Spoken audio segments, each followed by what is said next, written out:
दिन में तू ना हो वो दिन ही नहीं, जिस जीवन में तू ना वो जीवन नहीं। यफिसियों की पत्री पहला अध्याय 14 वचन। वह उसके मोल लिए हुओं को छुटकारा के लिए हमारी मीरस का बनाया है कि उसकी महिमा की स्तुति हो। पवित्र आत्मा मिराश के रूप में दिया गया है, यानी इसको आसानी से समझाने के लिए एक एडवांस को रखिए। पैसा पहले किसी चीज को खरीदने के पहले एडवांस देते हैं, यानी पवित्र आत्मा एडवांस के रूप में हमें दिया गया है। इसका मतलब क्यों ये एडवांस दिया गया? यदि आप किसी संपत्ति को खरीदना चाहते हैं, पूरे पैसों को एक ही बार नहीं देते हैं, उसको खरीदने के पहले वो आप एडवांस का पैसा देते हैं, उसके द्वारा जमीन आपका नाम पर रहेगा।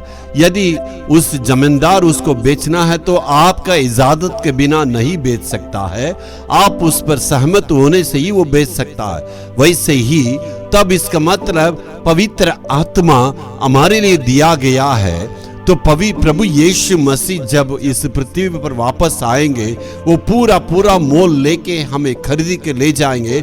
उसके पहले पवित्र आत्मा को एडवांस के रूप में दिए हैं, ताकि इस संपत्ति पर और दूसरा कोई आके ये नहीं कह सकते ये मेरी संपत्ति है। तो प्रभु यीशु मसीह ने हमें पूरे अपने लहू से मोल लिया है। यफिसियों 4:30 में भी हम देख सकते हैं, अद्भुत रीति से कहते हैं। और इस वचन पर देखते हैं, वहां पर पहले ये पवित्र आत्मा हमारे लिए मिरास के रूप में दिया गया, यहाँ मुहर के छाप के रूप में दिया गया। दोनों को गहरी एक संबंध है, यानी ना केवल एडवांस के रूप में देने से पर्याप्त नहीं है। आपको मालूम है कि सिर्फ एडवांस देके ऐसे काम नहीं चलता, तब उसको रजिस्ट्री करना पड़ता।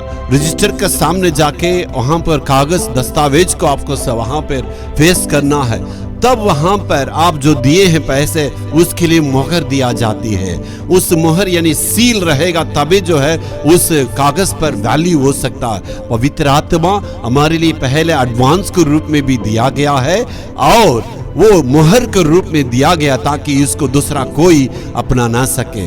प्रभु यीशु मसीह को जानना ही एक अनंत जीवन है। यीशु मसीह को एक व्यक्ति ग्रहण करने से वो स्वर्ग जाने का लायक हो सकता है, यानी वहां स्वर्ग में जाके जो सुविधाएं, जो आनंद है, जो आशीषें हैं, उसको वहां प्राप्त करने के पहले इस दुनिया में वही आनंद को, वही खुशी को, वही शक्ति को, वही सामर्थ्य को, वही चंगाई को आप प्राप्त करके आनंद के साथ जी सकते हैं। यानी स्वर्ग का उस जिंदगी को यहाँ पर पृथ्वी पर भी आप प्राप्त कर सकते हैं। वही यीशु मसीह से मिलने वाली एक सामर्थ्य जीवन है। Hallelujah, hallelujah.